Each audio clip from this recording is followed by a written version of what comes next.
sobre las baldosas viejas de las veredas del barrio. Bien, amigos, y así rapidito, como ha sido toda la mañana de hoy, después de esta fantástica columna de lectura, recibimos al senador Alejandro Sánchez, que me está esperando hace un ratito en la línea. Te agradecemos un montón, Alejandro. Bienvenido a la mañana.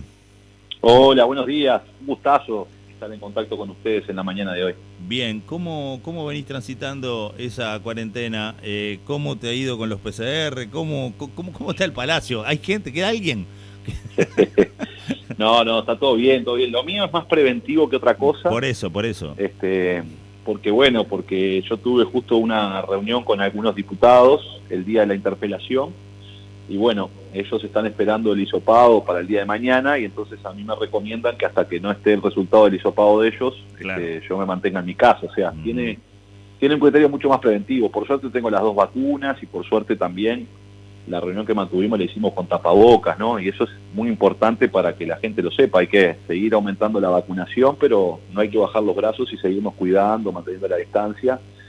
Yo ya tuve 2 cuarentenas, por contactos directos y por suerte también me dieron negativo los hisopados. Y bueno, ahí la importancia del cuidado personal también, ¿no? O sea, fíjate que una de las personas que yo tuve contacto directo hace algún tiempo fue un secretario mío, que trabajamos todos los días juntos ahí en el Palacio. Él se contagió afuera y ninguno del despacho se contagió justamente por eso, por mantener las distancias. Así que, Es que si uno toma las medidas con responsabilidad, es muy difícil que te contagies. El tema es el descuido. El tema es esa cuestión de... Aparte, se da... Y vos sabés que lo estuvimos, y ya nos metemos a hablar en temas de la política, pero esto es fundamental de entender también, porque parece que hay gente que sigue manteniendo esa cuestión de que no me va a tocar, que soy inmune a todo, porque fulano, mira, en la casa estuvieron todos y él anduvo ahí, no se agarró y dio negativo 3 veces. Yo estoy seguro que cuando pasa eso, porque hay mucho cuidado en las medidas preventivas, si no... no hay manera, es muy complejo de llevar y también nos da la tranquilidad de que si somos cuidadosos y tomamos todas las medidas es muy difícil que nos contagiemos. Y vos lo acabas de comentar, un secretario, compañero de todos los días, y no te tocó a vos. O sea, podés compartir la misma oficina, compartir una jornada de trabajo y tampoco te contagiás. Por eso, un poco en broma, un poco en serio, pero para romper el hielo y para poner en situación real, que nadie está ajeno a que le pase si no se cuida. No, esto es un virus invisible, ¿no? Y entonces uno no sabe contra qué está combatiendo, ni dónde está, ni dónde puede estar, ¿no? Entonces el cuidado personal, el mantener la distancia, el tapaboca, la higiene de manos es fundamental. Eso, por supuesto, no quiere decir que uno no se pueda contagiar, porque uno está en contacto con mucha gente, pero bueno, en la medida en que uno sea precavido, y bueno, estas situaciones, por ejemplo, en mi caso ahora preventivamente, ¿no? Estoy encerrado en mi casa preventivamente, porque no tuve un contacto con un positivo, pero con un probable. Claro. Entonces, esas cosas implican tener la guardia en alto. Eso no quiere decir de alguna manera de que se contagie es así un responsable, ¿no? Sino que muchas veces cuando vemos los contagios son particularmente intrafamiliares, es decir, que uno lo trae de afuera. Y el segundo motivo de contagios es el laboral. Claro. ¿No? Donde más estás. Exactamente. Los 2 lugares ¿no? donde más estás. Siempre hay muchas dificultades. Y además también está la cuestión de quién tiene la posibilidad de cuidarse y quién no. Hay gente que no tiene más remedio que salir a trabajar. Sí, claro. Porque no están parados en ninguna política, y de hecho el gobierno ha abandonado bastante a los ciudadanos en ese sentido, y hay quienes, particularmente en mi caso, que puedo cumplir esta cuarentena sin tener ninguna dificultad. Imagínate la cantidad, los miles de trabajadores que no pueden porque no se les paga el día, ¿no? Claro. Entonces ahí hay muchas dificultades y que es parte de lo que nosotros venimos criticando al gobierno, de que no ha tomado las medidas necesarias para que la gente se pueda proteger. El gobierno ha construido la idea de una teórica libertad responsable cuando hay mucha gente que no tiene la libertad, ¿no? Claro. Porque la libertad, para poder tener libertad uno tiene que tener los recursos para poder llevarla adelante. Ni hablar, ¿no? ni hablar. Es que si tú no tienes recursos y tienes que salir a bancar la olla, es muy difícil. No, y yo me imagino en situaciones como vos planteás de alguien que todavía conserva el trabajo y todavía, lo digo todavía para que se entienda de qué estoy hablando, ¿no? Todavía la lleva todo bien hasta que se entera de que estuvo con un contacto y tiene que hacer esa cuarentena preventiva. Pero como todavía no le dio el contacto positivo y no voy a parar 2, 3, 4 jornales por las dudas, yo me hago el distraído. Y ahí es donde empezamos la propia necesidad te lleva a cometer errores complejos. Y mirá por qué traigo por acá. Porque hay quienes ni siquiera tienen la chance, hasta de enterarse, porque están fuera del sistema y está complejo. Inclusive los que están adentro del sistema. Claro, por eso te digo, porque el que está dentro del sistema puede hasta hacerse el distraído y ahí es donde comete el peor error de todos. Pero el que está fuera del sistema está frito, porque no tiene ni siquiera, no sabe ni para dónde agarrar cuando se encuentra en una situación compleja. Lo vivimos a diario. Gente que consulta cosas que vos decís, pero ¿cómo vas a preguntar esto? Y después tenés que ponerte en lugar del otro y decir, claro, quien está fuera de todo precisa que le digas desde lo más básico hasta lo que el sentido común te dice que no debes ni preguntar, ir derecho a la emergencia del sanatorio o llamar por teléfono o conectarte a la web. Y ¿cómo? Si no sé ni dónde queda la emergencia, no tengo teléfono y entrar a la web es complicadísimo. Y en tiempos donde estamos todos teletrabajando y podemos hacer esa entrevista igual aunque vos estés de cuarentena, hay uruguayos que están que es imposible. Yo traigo todo esto porque obviamente hoy vamos a hablar de un montón de cosas y aprovechando de que estamos los dos cómodos, tranquilos, calentitos y sin ninguna dificultad vamos a poder hacer de cuenta que estamos sentados en un living y charlando. Cosa que otros tampoco pueden, ¿me entendés? El paralelismo que quiero plantear, porque la pandemia ha sido la excusa de un montón de cuestiones que, de última, si no sale, le echo culpa a la pandemia. Bueno, eso exactamente, ¿no? Ha sido un recurso permanente. Pero fíjate este ejemplo. Nosotros propusimos un proyecto de ley que no fue considerado en el Parlamento, en donde los trabajadores y las trabajadoras que tuvieran un contacto positivo pudieran cuarentenarse y a partir del primer día pasaran al seguro de salud. Claro. Porque el sistema en Uruguay es muy perverso, ¿no? En ese sentido. Si vos no sos positivo, no pasás al seguro de salud. Claro. Entonces, fíjate, te pongo un ejemplo personal incluso. La última cuarentena que yo hice, yo me atiendo en ACE, ¿no? Bueno, tuve una situación, mi compañero, llamamos a ACE, y yo pasé 14 días sin tener el resultado, ¿verdad? Porque estaba saturado el sistema de salud. Claro. Ahora eso ha mejorado un poquito con los test rápidos, pero hubo un momento en donde estaba muy complicado. 14 días, que si fuera un trabajador formal cualquiera, eran 14 días sin salario. Claro. Es la mitad, ¿no? Entonces es muy difícil para una familia atravesar esta situación cuando el Estado no pone recursos para acompañar este proceso, porque no es responsabilidad de la familia la pandemia, como tampoco es responsabilidad del gobierno. Ahora sí es responsabilidad del gobierno las medidas que coloca para ayudarnos a transitar por este camino, ¿no? Y entonces lo que muy bien decías tú, ¿no? Se han caído 100.000 personas más en la pobreza, hay mucha gente haciendo colas con un tupper en la mano para conseguir un plato de comida, hay muchos trabajadores, 200.000 trabajadores que no tienen empleo. Ahora se armó el sistema de los jornales solidarios, estamos hablando de 12.000 y algo de pesos nominales, o sea, 10.000 pesos en la mano, y se anotaron 250.000 compatriotas, ¿no? Entonces, eso habla a las claras de la situación por la que está atravesando nuestro país, en donde hay miles, cientos de miles de compatriotas que hoy no están pudiendo llegar a fin de mes, que no están pudiendo cubrir sus necesidades, y el gobierno coloca recursos, sin lugar a duda, pero son muy escasos. Estamos hablando de 15.000 lugares para 250.000, ¿no? Porque esa es una situación totalmente desigual. Alejandro, disculpame que te interrumpa, pero sería complicado. Capaz que tenés poco retorno, Alejandro, ¿te subo? ¿Sí? Vale. A ver, no, vos sabés que vos lo que planteás me parece también muy interesante. Y mirá la ensalada que estoy haciendo para poder conversar con todas las cosas arriba de la mesa. Se están sorteando jornales solidarios para trabajar 15 días por 12.000 y pico de pesos nominales, 10.000 pesos en la mano. Se anotaron 200 y pico mil.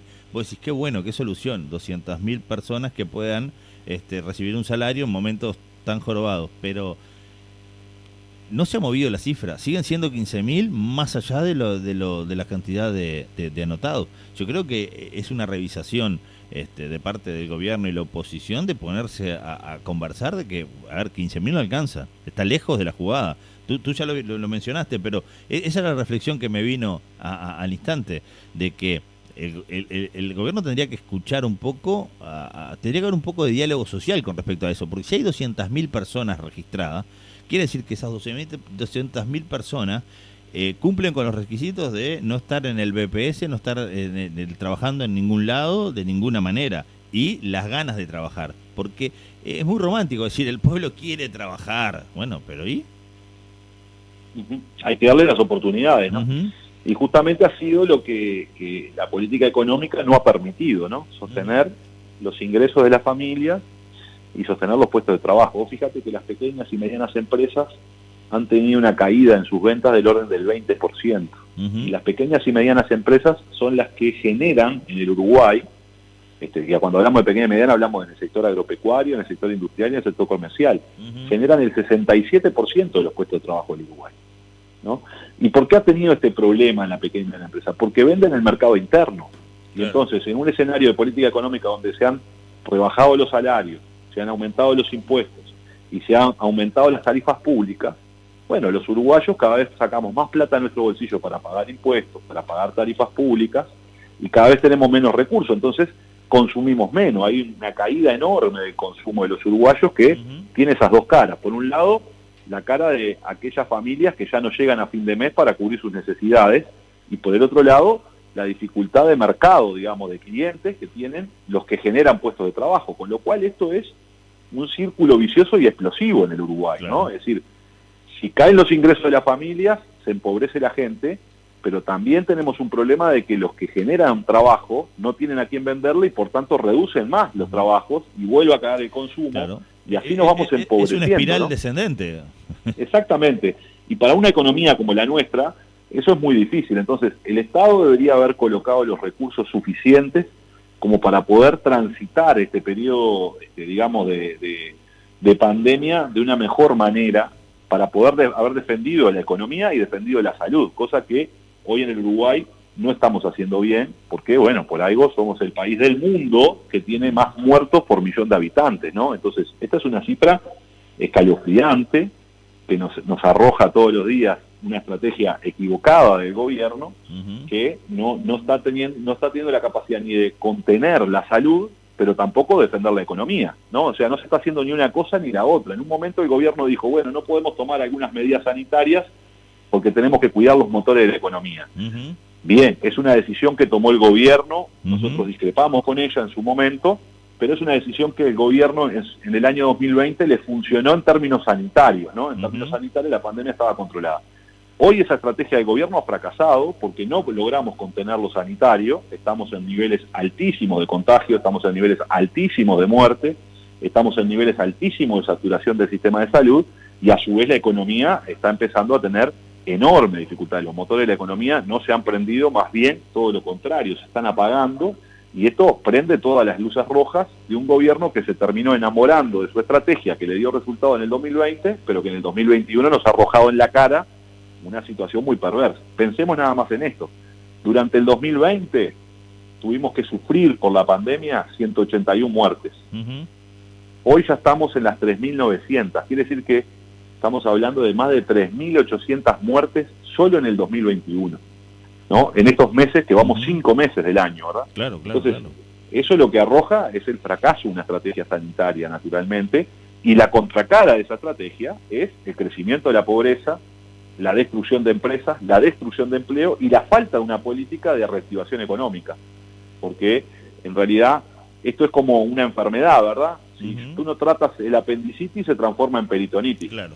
¿No? Y esto es lo mismo que ha pasado. Si las medidas que tú tomas, las tomas a destiempo y son muy débiles, lo que pasa es que se agudiza el cuadro, y es lo que está pasando. Se agudiza en la economía, se agudiza en lo social, se agudiza en lo sanitario, y entonces tenemos que buscar una forma de salir, como tú bien decías. Necesitamos un diálogo social, que el gobierno no ha querido generar, para encontrar todos juntos soluciones que tengan la contundencia y la capacidad de poder resolver el problema en el que estamos hoy, ¿no? De hecho, un gobierno que hoy está planteándose incluso ir cambiando alguna de las medidas de restricción, ir abriendo paulatinamente en este escenario, ¿no? Pensemos que en el 2020, con 50 casos, el Uruguay se cerró enteramente, y hoy con la cantidad de casos que tenemos, el gobierno está en una estrategia hacia el otro lado. Entonces, necesitamos mucho más diálogo, necesitamos proteger a nuestra familia, necesitamos protegerla en términos de salud. La gente no puede elegir entre trabajar y enfermarse, esa decisión es falsa. Ningún jefe o jefa de hogar puede estar frente a esa enorme decisión de si pago banco el plato de comida o me arriesgo a contagiarme. Claro. Eso no debería estar arriba del menú de opciones de la ciudadanía. Y bueno, en ese sentido yo creo que el Uruguay necesita hoy atender estas tres crisis, la social, la económica y la sanitaria, con una batería de propuestas que tiene capacidad el Estado para hacerla. Lo que falta es la voluntad política para poder llevarlas adelante.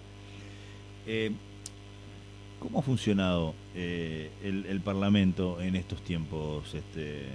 Porque hemos escuchado durante 15 años de gobierno Frente Amplista que las mayorías parlamentarias hacen lo que quieren y todo un montón de cosas que parecía que tener mayoría elegida por el pueblo era casi un pecado. Hoy la mayoría está del otro lado. ¿Cómo ha funcionado? En el Parlamento no hay empate. Claro, nunca. Claro, no. Están impares para que eso no suceda, está claro. Justamente, nunca hay empate, ¿no? Y es más, si se da una circunstancia en donde falta un legislador y hay empate, es negativo. O sea, nunca puede quedar empatado. El empate no es positivo nunca. No se aprueba por empate nada. Bien. Nada, por empate no se aprueba nada. Entonces, hay mayorías a favor de los cambios, a favor de la gente o en contra. Eso es así. En cualquier debate político parlamentario, ¿no? Y el gobierno ha llevado adelante su mayoría parlamentaria, que la tiene, y la ha ejercido incorporando en el Parlamento cosas que a su juicio son urgentes, son necesarias, que para nosotros están muy lejanos a las necesidades. De hecho, el Frente Amplio hizo muchas propuestas, particularmente nosotros desde la 609, por ejemplo, en el año 2020 hicimos 20 proyectos de ley para atender la emergencia sanitaria. Y en este año, en el 21, en marzo, presentamos unas 12 leyes más que buscaban de alguna manera aportar herramientas para atender esta situación, en lo que tiene que ver con los pequeños comercios, en lo que tiene que ver con la familia, en lo que tiene que ver con lo sanitario. Y bueno, y esas leyes ni siquiera se han tratado.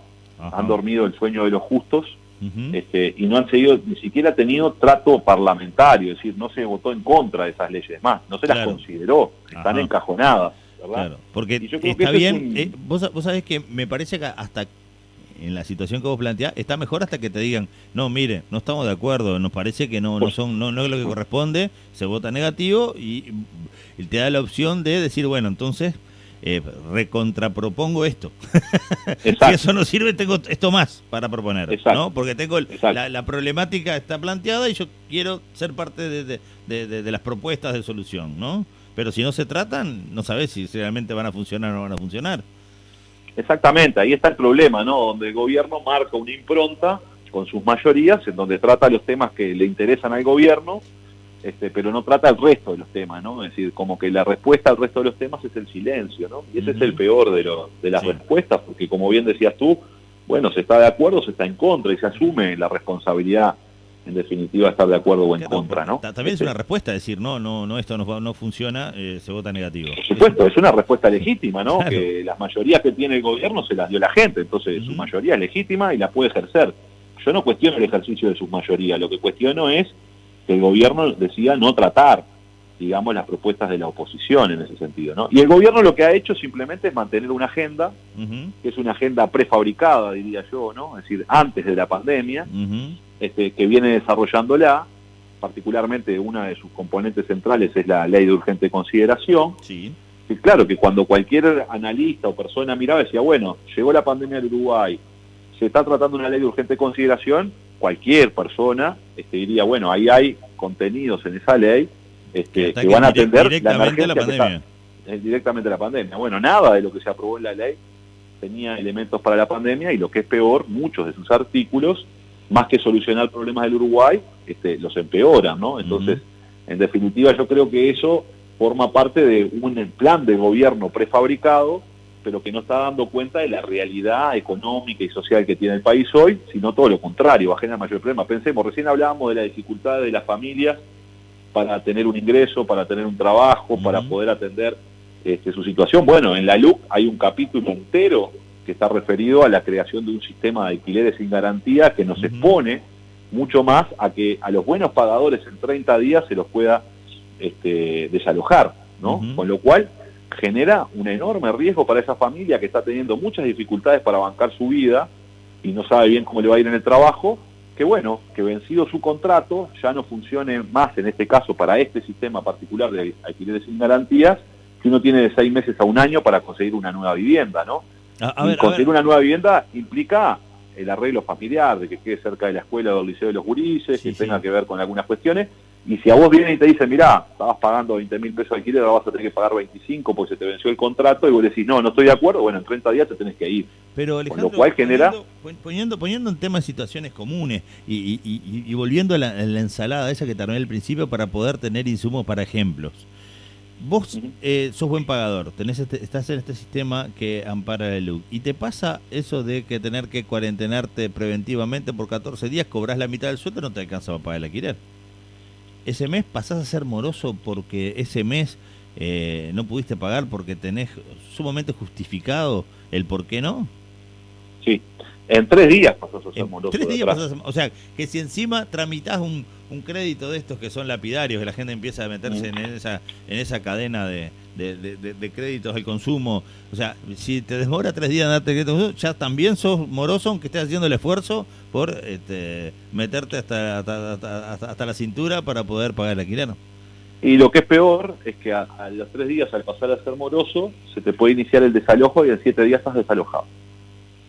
Quiere decir que en menos de 10 días estás afuera de tu casa. Con el primer mes de dificultad. O sea, vos el último año pagaste todos los meses impecables, pero este mes tuviste un problema. Tuviste un problema y te pasó eso. Por eso nosotros decimos que esto genera más problemas que soluciones, que tampoco es una solución, porque acá estábamos viendo del lado del inquilino, ¿no? Es decir, pero tampoco es una solución para el dueño de la casa. Claro. Porque si yo tengo si yo tengo 1 o 2 viviendas, porque heredé una casa, porque fui ahorrando y armé otro apartamento para complementar, como hay mucha gente en el Uruguay que está jubilado y que parte de su vida fue ahorrando en ladrillos de alguna manera y hoy tiene 1 o 2 casas, apartamentitos que los alquila, tampoco le sirve este sistema sin garantía a esas personas que complementan su ingreso con los alquileres. ¿Por qué? Porque al ser sin garantías se pierde, por ejemplo, un componente muy importante, que es la inspección en el primer día del alquiler. Claro. Esto, cuando tú alquilas una casa, se hace una inspección en un inventario y se dice, la casa tiene estas condiciones. Claro. Entonces, el que alquila la casa la tiene que entregar en las mismas condiciones. De lo contrario, le van a cobrar, ¿verdad? Si yo te rompo la casa, me vas a cobrar. Si yo me llevo las canillas, me las vas a cobrar. Esa garantía es una garantía, en definitiva, que va en defensa también del inquilino, por supuesto, porque yo estoy haciendo un contrato, bueno, ¿cómo está la propiedad? Yo te la entrego en las mismas condiciones. Claro. Pero para el que tiene 1 o 2 viviendas, lo que es clave es que no le rompan la casa. Este sistema no le sirve, porque no va a estar ese sistema de garantías, y no se garantiza a su vez el cobro del alquiler frente a ningún tipo de problema que pueda tener la otra persona. Tenés 6 días para echarlo, pero te quedan las condiciones que te quedan. Exactamente, entonces esto solo le sirve a aquellos grandes propietarios, especuladores inmobiliarios, que en definitiva no les interesa tanto esto porque son, negocios de otra índole, negocios más financieros que el sostenimiento de una familia a partir de un ingreso extra, a partir de un alquiler, ¿no? Entonces tampoco tiene garantías, en este caso, ese enorme mar de gente que está en esta situación. Pensemos lo siguiente, en el Uruguay hay 70.000 personas que alquilan sin garantía hoy, ¿verdad? Antes de la LUC. Antes de la LUC. Ya hay 70.000 personas que por diferentes motivos deciden alquilar sin contratar una garantía por los costos o porque tienen empleos informales. Bueno, esas personas son las que van a estar sometidas a este nuevo régimen. Y seguramente sea creciente, porque al faltar trabajo muchas veces genera este problema, ¿no? Claro. Entonces, hay un escenario muy complicado en esto que va a generar más problemas que soluciones, y que yo creo que en un escenario, además, en donde la vivienda es un eje fundamental, la vivienda es la seguridad de saber que voy a desarrollar una vida y voy a criar a mis hijos en determinado lugar, es la salud, y eso también es importante, porque una vivienda en malas condiciones, que ahora al suprimirse todos estos mecanismos de las garantías, se podrán colocar viviendas en alquiler que no son aptas para vivir, pueden generar enfermedades. Fíjate que en el Uruguay es un clima muy húmedo y frío, cuando ahora están llegando los fríos, y muchas veces se llenan los hospitales de problemas respiratorios de los niños, producto de que viven en condiciones de mucha humedad en su casa, ¿no? Entonces, también una vivienda hacia la salud, y por eso es importante que haya controles para ver qué tipo de vivienda se ponen en el mercado. Entonces, todas estas cosas se ponen en juego a partir de esta ley, a partir de este nuevo sistema de garantías nuevo sistema de alquileres que genera todo eso. Y además hay un elemento más, porque también entran en este sistema de alquileres sin garantías propiedades que vayan con destino comercial. Estoy hablando de los kiosqueros, estoy hablando de los ferreteros, estoy hablando de los almaceneros, que quizás desde el taller de motos hasta el taller de bicicleta, ¿no? Que son locales que por ahí se invierte mucho también en la infraestructura. Cuando vos instalás haces un aporte al local también. Exactamente, y el sistema este sistema de alquileres sin garantías también va a abarcar ese universo de locales comerciales. Entonces, estamos exponiendo no solo a las familias con el principio de la vivienda, sino estamos exponiendo también a muchos trabajadores cuentapropistas con local, ¿verdad? Que tiene un taller de motos, que hemos visto como ha sucedido ahora también con la pandemia, que le han caído las ventas, hablábamos recién, dificultades varias. Imagínate el muchacho, te voy a poner un ejemplo de mi barrio, ¿no? El kiosco que está enfrente de la escuela de mis hijas. Bueno, suspendieron las clases y los tipos están enterrados, porque dicen, bueno, nosotros vivimos de que la escuela funcione. Sin duda. ¿No? Y tengo que pagar el alquiler, tengo que pagar el BPS, no me bajan nada, no tengo venta. Bueno, ahí tenés un caso típico de alguien que con este sistema, bueno, si se atrasa 3 días porque le fue mal, porque cerraron la escuela y porque no tiene las mismas ventas, lo pueden echar inmediatamente perdiendo su trabajo, ¿no? Entonces no solo está en riesgo la vivienda como habitación, sino está en riesgo el trabajo de muchas pequeñas y medianas empresas que se instalan en estos lugares y que, bueno, que con esto van a quedar expuestas, ¿no? Y ahí está toda la situación de generar más desempleo, en definitiva, porque si yo tengo el kiosco de frente a la escuela y me echan, ya no tengo más el kiosco, ¿qué voy a hacer? Me tengo que anotar en los jornales solidarios, que tampoco tengo lugares porque hay 250.000 personas y solo 15.000 lugares, ¿no? Entonces, a la política económica le falta justamente, y la LUC es un componente de la política económica por estos efectos, le falta una mirada comprensiva de la realidad del país y de las circunstancias del país y soluciones reales a los problemas que existen, ¿no? Porque lo que tenemos que hacer es generar un sistema de garantías público que ya existe, que Neida de León lo dejó funcionando en el Ministerio de Vivienda, que implicaba justamente para aquellos trabajadores o trabajadoras que no son formales, ¿verdad? Y no pueden acceder o han tenido problemas con el sistema financiero, porque hay mucha gente que viene de eso que ha tenido problemas con el sistema financiero, entonces pueden acceder a una garantía. Claro. Bueno, un sistema público de garantías desde el Ministerio de Vivienda que puedan parar a esas familias de alguna manera para que puedan alquilar. Esto se da muchísimo también con el tema de los jóvenes que estudian. Claro. La enorme mayoría de los jóvenes que a veces se juntan 2 o 3 para alquilar una casa en Montevideo o en cualquier otra parte del país, porque ahora se ha descentralizado la universidad, entonces la gente va para otros lados, y alquilan una casa, 3, 4 estudiantes, muchas veces no tienen garantía, además la tienen que alquilar de esa manera, además tienen trabajos parciales, o quizás incluso son estudiantes que tienen becas para poder estudiar, porque provienen de familias de bajos ingresos, y con parte de la beca cubren una parte del alquiler. Bueno, van a estar expuestos a esta situación, ¿no? Entonces, francamente, esto genera muchos más problemas que soluciones. Deberíamos ir por otro camino, pero el gobierno ha ido por el camino de recortar la política de viviendas, de no ampliar los derechos, y ha ido por este camino que solo beneficia a los especuladores. O sea que hay temas que tienen que ver directamente con la pandemia, como lo hablábamos al principio, y esta cuestión de que se fue para adelante con la ley de urgente consideración igual, pero hay temas que están bien lejos de la pandemia. Vos pusiste ejemplos muy claros que este sistema de alquileres sin garantía es realmente complejo para los dos lados del mostrador. Acá no hay hay como una visión muy grande, muy mega, ¿no? De números muy grandes de personas, como decías vos, de sistemas hasta financieros, esos que tienen 300 casas que realmente manejan sus alquileres como números y no le importa nada si se va, viene ¿no? Pero complejiza al que... Porque vos pusiste un ejemplo y me vino a la mente, ¿cuánta gente ahorró en ladrillos, ¿no? Y tiene hoy la jubilación pequeñita y 2 apartamentitos para alquilar y con eso la lleva bárbaro. Exactamente. Este sistema es complicadísimo para todos lados. Sí, no los beneficia en absoluto. A ver, vamos a poner otro ejemplo. ¿A quién le sirve las transacciones sin garantía? Bueno, le sirve al especulador. Tú hoy ponías un ejemplo, hablabas de esos créditos que uno puede tomar en cualquier lado, que los toma sin garantía, ¿verdad? Sí, ni hablar. Porque si uno va al Banco República, bueno, puede hacer un crédito y le descuentan del salario, la garantía es el salario, ¿no? Si uno va a una cooperativa, le descuentan directamente, la garantía sigue siendo el salario y por eso paga tasas de interés más bajas. Ahora, si uno va a esos mecanismos de administradoras de crédito, te dicen, te doy 24.000 pesos en 24 cuotas de 2.400 pesos. Esto lo estamos viendo en todos lados, ¿no? Bueno, ¿cuánto te están cobrando de interés? Te están cobrando más del 100% de lo que te dieron. Entonces, si lo bancás 5 o 6 meses ya está pago.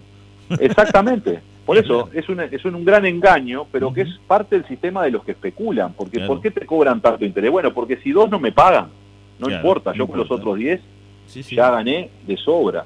Entonces, a esa gente que especula de esa manera, no le interesa brindar un buen servicio, no le interesa darte una herramienta para salir de una situación económica, como no le interesa darte una vivienda para que vos vivas. En realidad, lo que le interesa es hacer un gran negocio en un momento determinado y tener la facilidad, en realidad, de sacarte de él lo más rápido posible para aumentar los precios de los alquileres. Claro. Porque imagínate esta otra hipótesis. Bueno, a mí me dicen, mirá, se venció el contrato hoy. Tenías contrato hasta hoy. Bueno, ¿qué vas a hacer? Bueno, mirá, yo pienso seguir viviendo acá. Bueno, no, pero yo te voy a aumentar el alquiler, un 10%. No, un 10% no me lo puedes aumentar, no te lo puedo pagar. Bueno, entonces andate en un mes. Claro. Entonces, ¿qué es lo que pasa con esa familia? Que en un mes no se puede ir. Entonces agacha la cabeza y paga un 10% más. Es eso lo que se está buscando con este mecanismo, que solo se va a beneficiar el que tiene poder, porque está negociando contigo y vos estás negociando con el techo de tus hijos sin posibilidades de encontrar una alternativa, porque en 30 días no conseguís una alternativa. Y si conseguís una alternativa, seguramente sea una alternativa cara. Claro, sí. ¿No? Porque me tengo que ir, no tengo más remedio, bueno, alquilo cualquier cosa. Y apelás al pájaro humano, me quedo igual pagando lo que sea. Y exactamente. Tienen los vecinos, como decías vos, la escuela, el entorno, el barrio, lo que sea, que es muy difícil de también romper. Si sos un padre o madre responsable, tratás de que los gurises estén en las mejores condiciones. Y bueno, y vemos que además está asociada a la vida de la gente, que está asociada a sus condiciones, porque quizá vos vivís en un barrio donde están cerca tus familiares para que te ayuden a cuidar los gurises. Si te tenés que ir para otro barrio, ya no tenés esa posibilidad, o tus familiares se tienen que tomar un ómnibus, tienen que hacer esto, tienen que moverse, implica todo un costo económico, ¿verdad? En donde uno, cuando elige dónde vivir, por supuesto va en función de las posibilidades que tiene, de las redes que tiene construidas, ¿no? Tanto sea las redes públicas, es decir, cuán cerca queda la escuela, tengo transporte para ir a trabajar o no tengo, ¿verdad? Y todo eso no se puede resolver en 30 días. Entonces estamos exponiendo enormemente a la gente a una situación de estrés innecesario, que lo que va a terminar pasando es que el que pierde van a ser las familias. Claro. Y el que va a ganar es un señor o unos señores que están especulando con las dificultades por las que puede atravesar una familia. Por eso es tan importante firmar contra la LUC, para habilitar este referéndum, para poder dar estas discusiones, para que se pueda conocer esto. Mucha gente no conoce estos componentes de la LUC, porque es tan grande también, es una parte de una estrategia, no tiene tantas cosas que yo no sé ni lo que tiene, ¿verdad? Pero bueno, ahí uno de los capítulos más importantes que nosotros estamos pretendiendo derogar, son más de 70 artículos que tienen que ver con este sistema de alquileres sin garantía. Alejandro, cuando hablamos de la derogación de los 135 artículos de la LUC, hay mucho de esa cuestión que es recurrente, pero hay que seguir diciéndolo, que hay como una cuestión de engaño diciendo no firmes, no cambies. En definitiva, cuando vos firmás, habilitás a la discusión, a que esto del otro lado, o quienes propusieron la ley de urgente consideración, puedan decir por qué es bueno el alquiler sin garantía. Porque en este momento no se discute, no hay discusión de parte de quien la envió al Parlamento, ¿no? Que es el gobierno y el Poder Ejecutivo. Mirá, en este caso. Nosotros estamos recurriendo a un mecanismo constitucional, sí, ¿verdad? La soberanía del Uruguay reposa en su pueblo. Claro. Cada 5 años nosotros hacemos una entrega de esa soberanía a nuestros representantes en el Parlamento para que decidan por nosotros, porque cuando uno vota una ley está decidiendo por el pueblo, ¿verdad? Sí, claro.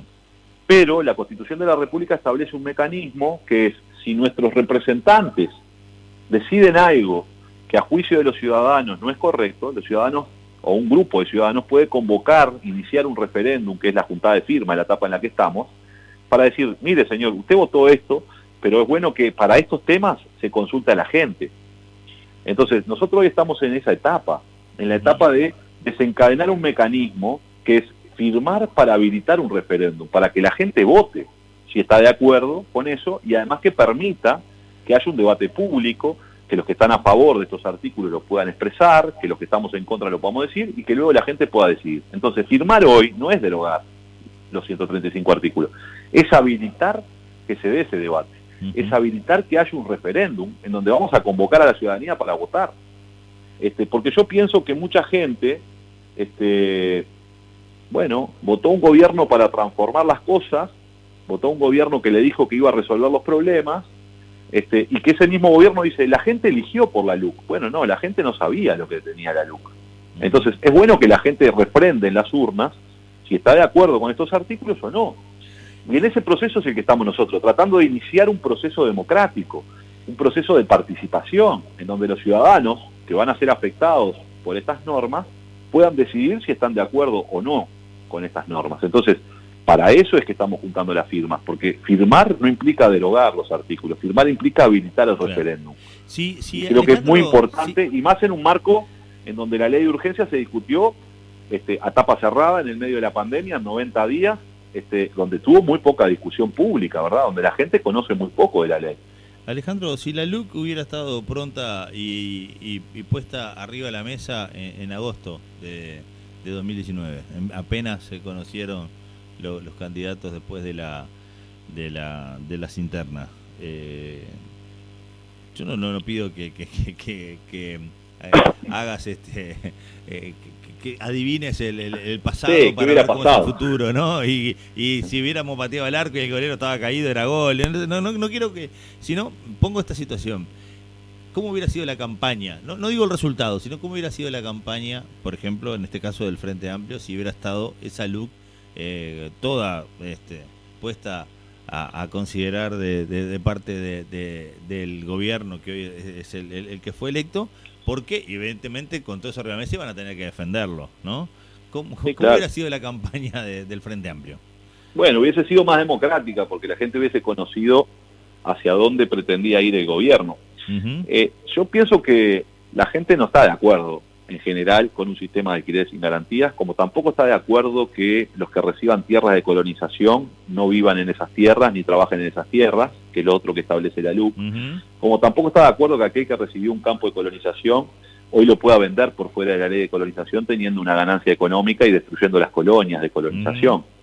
Yo creo que esas cosas que están en la LUC, la gente no está de acuerdo. No está de acuerdo con debilitar las empresas públicas, no está de acuerdo con que la infraestructura que crearon las empresas públicas se ofrezcan a sus competidores privados para beneficio de los privados y no para beneficio de las empresas públicas que son de todos los uruguayos, ¿no? Yo pienso que esas cosas la gente no está de acuerdo. No está de acuerdo en que no se permita, por ejemplo, las manifestaciones en la vía pública, porque la LUC establece que son ilegítimos los piquetes, es decir, que no se pueden hacer determinadas manifestaciones, que muchas veces son manifestaciones de un barrio que corta una calle para reclamar porque le falta agua, le falta luz o tiene problemas de seguridad. Yo creo que la democracia se trata de eso, se trata de que la gente se pueda expresar en el espacio público, que la gente pueda manifestar sus enojos, sus propuestas, sus reclamos al gobierno, y que creo que los uruguayos no estamos de acuerdo con esas cosas, así como no estaban de acuerdo los uruguayos con que le aumentaran las tarifas públicas. De hecho, le hicieron campaña diciendo que le iban a bajar las tarifas públicas, ¿no? Y lo que ha pasado es que las han aumentado. De hecho, hicieron campaña diciendo que no le iban a meter la mano en el bolsillo a la gente y le bajaron los salarios, ¿no? Entonces, yo creo que mucha gente, si se le hubiese explicitado este programa de gobierno que se está aplicando, no hubiese estado de acuerdo. Tanto es así que fíjate que la LUC tuvo varias versiones, porque ni siquiera los partidos que están sosteniendo este gobierno estaban de acuerdo. Pensemos que ni bien ganó el gobierno el presidente Lacalle Pou, en enero juntó a la coalición de gobierno y le presentó el borrador de la LUC en el cual estuvieron en contra muchos. Y entonces se redactó un nuevo proyecto de ley, que es el que entró al Parlamento, que era distinto al borrador de enero. Y del Parlamento salió una ley que tuvo muchísimas modificaciones, casi el 60% de los artículos fueron modificados en el Parlamento. ¿Por qué? Porque también los actores del gobierno no estaban de acuerdo. Recordemos que ahí estaba, por ejemplo, el tema de la desmonopolización de los combustibles, ¿no? Y eso se retiró. Entonces, yo creo que la gente en el 19, por supuesto, votó por un conjunto de razones, pero me parece que hoy, a la luz de los resultados, muchas de esas cosas que se le dijeron no se están cumpliendo. Y yo creo que entonces es bueno, y naturalmente también debería ser de interés de los gobernantes, decir, bueno, sometamos a la expresión popular, a la expresión del voto de la gente, si estas cosas están bien o están mal. Sería una forma de que el gobierno midiera también, por supuesto, cuál es el respaldo que tienen estas medidas reales y concretas, no los discursos y los eslóganes de campaña, sino las medidas reales y concretas, ¿no? Entonces me parece que esas cosas, yo siento que la gente que ha peleado para que colonización se fortaleciera, para que hubiera acceso a tierras, para que las colonias, los pequeños productores pudieran acceder a más tierra y a tener mejores niveles de escala, no están de acuerdo con que haya algunos que hayan recibido tierras de colonización, se vayan a vivir a la ciudad y hagan un uso indebido de esas tierras, porque esas tierras eran para los que lo querían trabajar, claro, y tenían que residir ahí. Para no poner ejemplos y no cometer errores, y capaz que podemos meter la pata, pero un ejemplo claro, vos que sos bien montevideano y que tu trabajo es en el Parlamento y que difícil tengas tiempo para ordeñar una vaca todos los días, ¿podés tener un campo de colonización, seguir viviendo en Montevideo y gente que te ordeñe las vacas y poder producir, ser un tambero? Exactamente, con las nuevas modificaciones que le introduce la LUC a la ley de colonización, habilita que un colono no resida y no trabaje en su predio, o sea, que tenga otros trabajando para él. O sea, que podés pasar a ser cualquiera, ¿no? Vos o el que sea, el que está en la Ciudad Vieja trabajando 10 horas por día, que es imposible ordeñar una vaca, podés pasar a ser un estanciero en lugar de ser un colono. Exactamente, eso no quiere decir, porque en el reglamento de colonización ya existía, ¿no? Que, por ejemplo, si yo tengo un problema de enfermedad, me mude a la ciudad, ¿verdad? Bueno, pero cuando vos estableces por ley, claro, pero cuando vos estableces por ley de que un colono que hoy tiene tierras que se las ofreció el Instituto de Colonización, que son tierras del Estado, en definitiva, ¿no? Claro, sí. No tenga por qué residir en el predio, pero además no tenga por qué trabajar en el predio. Bueno, lo que estás habilitando es a alguien que tuvo un beneficio de acceder a la tierra por el Estado para hacer un negocio, claro, en definitiva, ¿no? Porque en definitiva lo que hace es poner otra gente a trabajar y él de colono no es nada, es un empresario más. Entonces, si vos querés ser un empresario de esa naturaleza, bueno, comprá la tierra vos. Claro. ¿No? Andá al mercado y comprá la tierra. No puede ser que vos accedas a tierra de colonización de esa manera. Y el otro gran problema es que se habilita la venta de 100.000 hectáreas que hoy están bajo el imperio de la ley de colonización, ¿no? Y se permite que esas tierras se vendan afuera del sistema. Quiere decir que pueden comprar esas tierras grandes terratenientes, que ya entonces eran tierras que estaban en la producción familiar, muchas de esas son predios que están adentro de las colonias, y que puede venir, por ejemplo, una empresa forestal y comprarla, y plantar árboles. Y entonces, una tierra que estaba destinada en una colonia para la producción lechera, para la producción de la producción familiar, bueno, se transforma en una propiedad de una gran empresa. De hecho, hay empresas forestales que están muy tentadas de comprar tierras de colonización, y esto lo que hace es habilitar ese negocio, que además es un negocio inmobiliario, porque cuando yo tengo tierra de colonización, cuando la voy a vender, se la tengo que vender a alguien que tenga que aceptar los criterios de colonización, ¿no? Que sea un productor familiar, que lleve adelante un emprendimiento productivo determinado, que ese emprendimiento esté aprobado por el directorio de colonización y por la colonia a la que pertenece. Ahora, cuando yo lo que hago es desafectar esas tierras de la ley de colonización, bueno, yo la compro y hago lo que quiero, porque pasa a ser propiedad privada, en donde colonización ya no tiene incidencia, ¿no? Con lo cual se destruye una política de acceso a la tierra para los productores familiares y los trabajadores rurales, y se empieza a erosionar incluso el funcionamiento de una unidad productiva, de una colonia, porque ahí van a haber colonos y otros que no son colonos, ¿no? Entonces, esto es lo que habilita la LUC. Por eso nosotros decimos, bueno, es inconveniente, porque estamos destruyendo una política que es muy importante, porque productores familiares no se crean en la Universidad de la República. Ni hablar. Los productores familiares se crean trabajando en la tierra, y muchas veces es de generación en generación. Entonces lo que hay que generar es condiciones para que los jóvenes del campo puedan acceder a la tierra. Y la tierra está muy valorizada, vale muchísimo dinero, y entonces muchos no pueden acceder a la tierra. Incluso muchos pequeños productores que son minifundistas necesitan un pedazo más de tierra. Ese es el caso particular de los lecheros, para los campos de recría, para poder extender su producción, para poder aumentar los litros de leche que remiten y darle estabilidad a su emprendimiento. Y de esta manera, en realidad, estamos prohibiendo de alguna manera esa posibilidad, porque estamos hablando nada más ni nada menos de 90.000 hectáreas Sin duda. que van a salir del imperio de la ley de colonización. Sin duda. ¿Cuán necesarias serían para muchas personas, productores familiares que están necesitando un pedazo más de campo para mejorar las condiciones de su emprendimiento familiar? Y para fortalecer la economía desde el que genera trabajo genuino, ¿no? Desde Exactamente. Que era lo que hablábamos un poco hoy, llevándolo del punto de vista más urbano de las pequeñas empresas y lo que generan, pero hablabas que el 67% del trabajo está en esa pequeñas empresas. Obviamente que con 3-4 ejemplos ya queda a las claras de que realmente hay 3-4 cosas que hay que discutir. Si sumamos eso por 135, seguro vamos a encontrar un montón de cosas más para discutir si esto se lleva a plebiscitar como está pedido por cada uno de los compañeros que te pide la firma para poder llevar adelante este referéndum. Yo te quiero trasladar dos cosas porque me quedaría hablando hasta las 5 de la tarde y tenés una agenda bastante importante, más allá que estás en tu casa, de medios aquí en La Valleja en el día de hoy. Pero primero saludos de compañeros de la Comisión Pro Referéndum de aquí de La Valleja, que le mandan saludos a Alejandro. Un abrazo grande para toda la barra que está haciendo un gran esfuerzo para juntar firma en este momento de pandemia y que hace muy difícil, pero se está trabajando y se está trabajando firme. Y tengo una pregunta de un oyente que nos me dice, trasladale a Sánchez, me dice lo siguiente, dice, en el mano a mano con la gente surge el miedo de muchos que al firmar le saquen tarjetas del MIDE o le saquen algún derecho. Hay mucho miedo impuesto que asustan a la gente a la hora de gozar de sus derechos cívicos. Hay mucha gente que le puede generar esa cuestión de que si yo firmo capaz que pierdo algo. En definitiva, si no firmo va a perder muchas más. ¿Puede pasar eso? No, porque eso sería una arbitrariedad enorme, porque pensemos que el que firma, eso va a la Corte Electoral, ¿no? No tiene nada que ver con ningún otro programa, organismo, intendencia, pero además tampoco podría hacer eso porque eso sería, digamos, una presión indebida a un ciudadano, y eso está penado de alguna manera, sería arbitrariedad pública, claro. Y la arbitrariedad del Estado está penada. Entonces yo creo que no va por ahí el camino, si bien es cierto que a veces la gente tiene algo de temor por alguna de esas cosas, por aquello de que las brujas no existen, pero existen.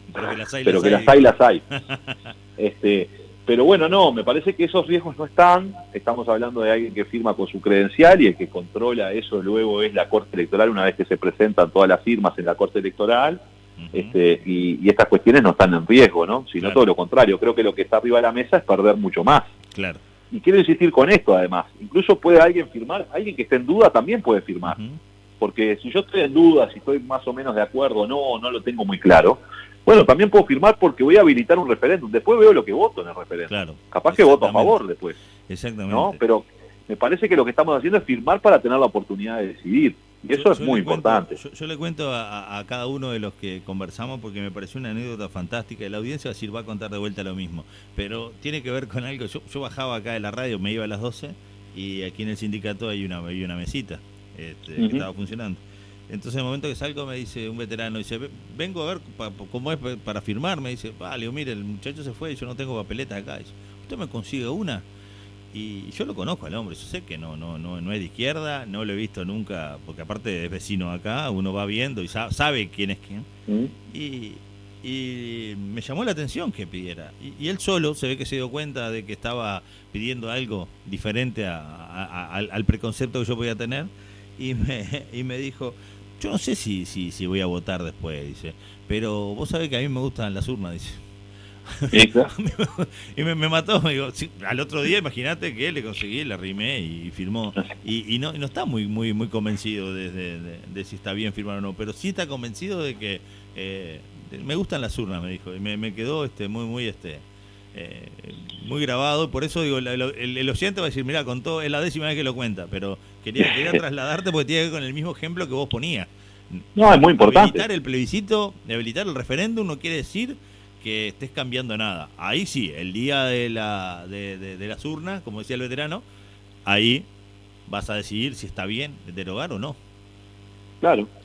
Y además me parece que también habilitar el referéndum es habilitar a que me informe. Obvio. Porque hay poco debate sobre esto, hay poca información sobre esto, ¿no? Uh-huh. La ley se discutió, ya te digo, en 90 días a la carrera en el marco de la pandemia, donde la gente no tenía mucha posibilidad de conocer, estábamos preocupados por otras cosas, ¿no? Uh-huh. Entonces, habilitar esto es habilitar ese debate público. ¿Es permitirle al gobierno o es permitirle no todo el gobierno, porque yo me imagino que hay actores del gobierno, de la coalición, que no están de acuerdo con estas cosas, ¿no? Uh-huh. Uno a veces cuando integra un gobierno, bueno, hay ciertas negociaciones que se dan en las cúpulas uh-huh. que implican determinados votos en un sentido, pero creo que la gente abajo, me imagino que la gente que tiene un pensamiento wilsonista, la gente que tiene un pensamiento vallista, o gente que tiene incluso un pensamiento herrerista de abajo, dice, bueno, pero esto no es bueno para el país, ¿no? Por más que vote a un partido que no es el del Frente Amplio, se puede dar cuenta rápidamente de que estos mecanismos van a generarle más problemas al país que soluciones. Entonces,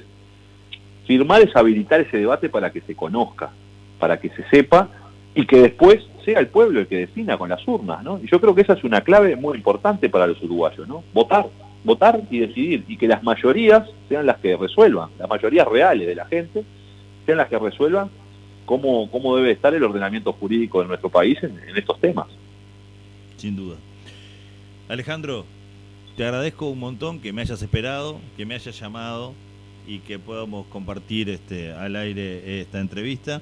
Está mejor cuando es con ronda de mate y acá en la vuelta, pero hoy no se puede. Lamentablemente tenemos que conformarnos con esto que tenemos para que de una vez por todas podamos salir todos de esta pandemia y poder fortalecer un montón de cosas que se vienen debilitando a causa de la misma. Así que cuando quieras, ya tenés el teléfono, es llamar, estamos de 9 a 12. Vamos arriba. Para seguir conversando. Un abrazo Claro enorme. Que sí, no, el agradecido soy yo por este espacio y estoy a la orden para otras oportunidades. Muchas gracias por esta conversación, que siempre ustedes nos abren las puertas cada vez que estamos visitando el departamento. En esta oportunidad, como bien decías tú, no pudimos ir. Ya vendrá la primavera y se habrá ido este virus maldito y podremos volver a retornar, a recorrer las rutas de la patria para encontrarnos con nuestra gente, con nuestros vecinos y poder conversar. Así que esperemos pronto estar por ese hermoso departamento de La Valleja. Un abrazo, muchas gracias, que pases muy bien.